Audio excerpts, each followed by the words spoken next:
నేను చిన్నప్పటి నుంచి పైసల విషయంలో చాలా తక్కువగా ఖర్చు పెడుతుంటాను.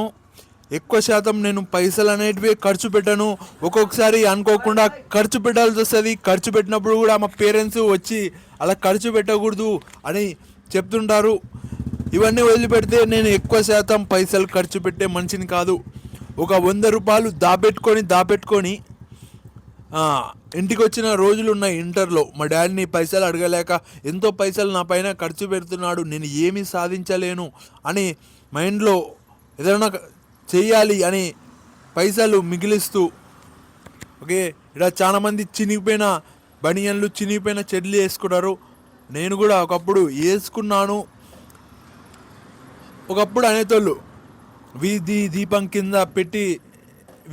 కింద చదువుకునే తోళ్ళు అని, అలాంటి వాళ్ళు పెద్ద పెద్ద మేధావులు అయినారని. అలానే నాకు కూడా చాలా ఇబ్బందులు వచ్చాయి. నేను పైసలు అనేవి చూసుకొని ఖర్చు పెట్టా. అతి కష్టం మీద ప్రాక్టీస్ చేసి చేసి చేసి బీటెక్ పాస్ అయ్యా.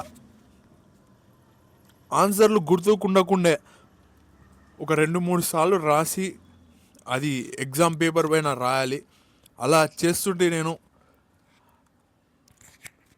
ఏదన్నా సినిమా థియేటర్కి వెళ్ళినా అందరూ మంచి మంచి తింటారు, సమోసా అవి ఇవి. నేను వాటర్ బాటిల్ కొనుక్కోవడానికి ఆలోచిస్తాను. నాకు రాదు, ఎందుకంటే నేను సంపాదట్లేదు అని నాకు లోపల అది ఉంది. నేను పైసలకు చాలా రెస్పెక్ట్ ఇస్తా, కానీ పైసలు నాకు రెస్పెక్ట్ ఇస్తలేవు.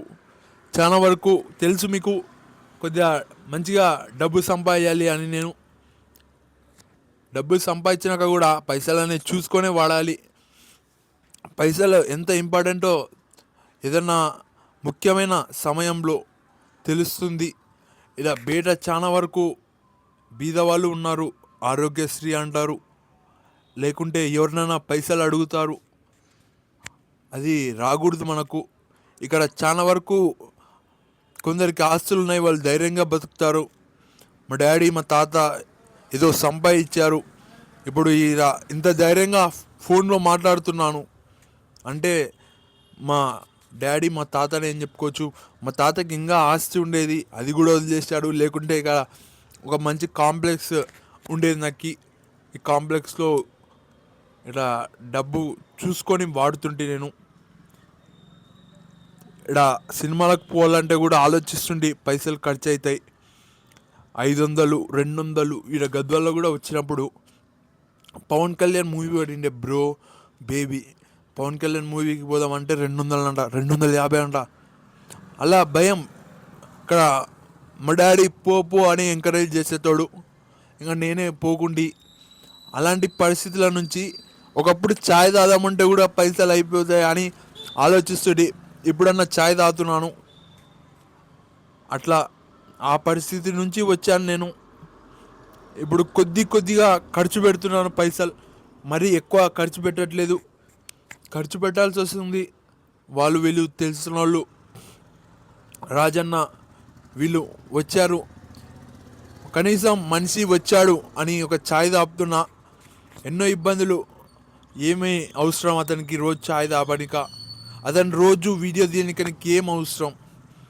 ఏదో అన్న మాట్లాడుతున్నాడు, అన్నకి ఇష్టం, మనకు కూడా ఎవరో ఒకరు ఏదో ఒకటి మాట్లాడాలి, అట్లా రాజన్న మాట్లాడుతున్నాడు.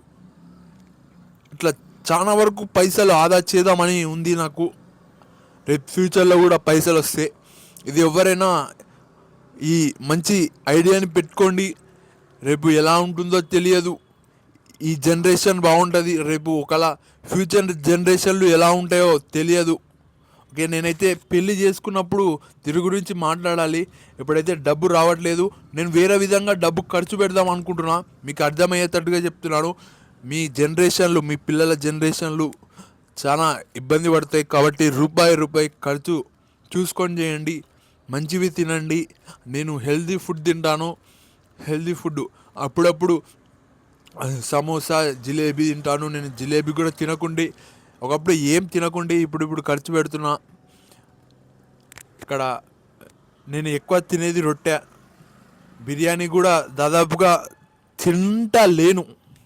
ఇట్లా మొత్తానికైతే పైసలు ఎక్కువగా ఖర్చు పెట్టట్లేదు. పైసలకంటూ నేను రెస్పెక్ట్ ఇస్తున్నాను. పైసలు రేపు వచ్చిన ఆదా చేసుకుంటాను. మా డాడీ మా తాతకు చాలా వరకు పైసలు ఆస్తి ఉన్నాయి. దాన్ని చూసి ఇప్పుడు ధైర్యంగా మీ కాడ మాట్లాడుతున్నాను. లేకుంటే ఏం మాట్లాడాలో తెలియదు. ఏదైనా వర్క్ చేసుకోవాల్సి వస్తుండే. ఇప్పుడు ఏ వర్క్ చేయట్లేదు. చాలా వరకు ఇలా కూలి పనికి వెళ్తారు రైతులు ఊళ్ళల్లో. మా మామ వాళ్ళే ఉన్నారు. కొందరు మామ వాళ్ళు కూలి పనికి కూడా పోతారు. ఇంకొందరు ఏమీ పనికి పోరు. వాళ్ళంతకు వాళ్ళు సేద్యం చేసుకుంటారు. ఇక్కడ హోటల్లో వేరే పిల్లలు, చిన్న చిన్న పిల్లలు 15,000 16,000 వస్తాయంట వాళ్ళకి. మామూలు విషయం కాదు. ఇక్కడ మనకేముంది అనే ఆలోచన వస్తుంది పని చేయట్లేదని. ఇలా వీడియోలు తీస్తున్నాను.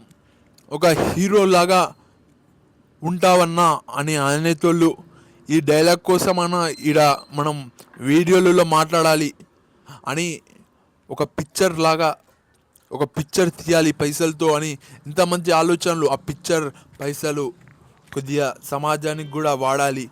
ఇలాంటి మంచి మంచి పెద్ద పెద్ద ఐడియాలు పెట్టుకున్నా. ముఖ్యంగా పైసలు వస్తే చాలా ఆదా చేయాలని ఉంది. ఆదా చేస్తాను. రేపు ఏమవుతుందో తెలియదు. పైసలకు తప్పకుండా రెస్పెక్ట్ ఇస్తాను.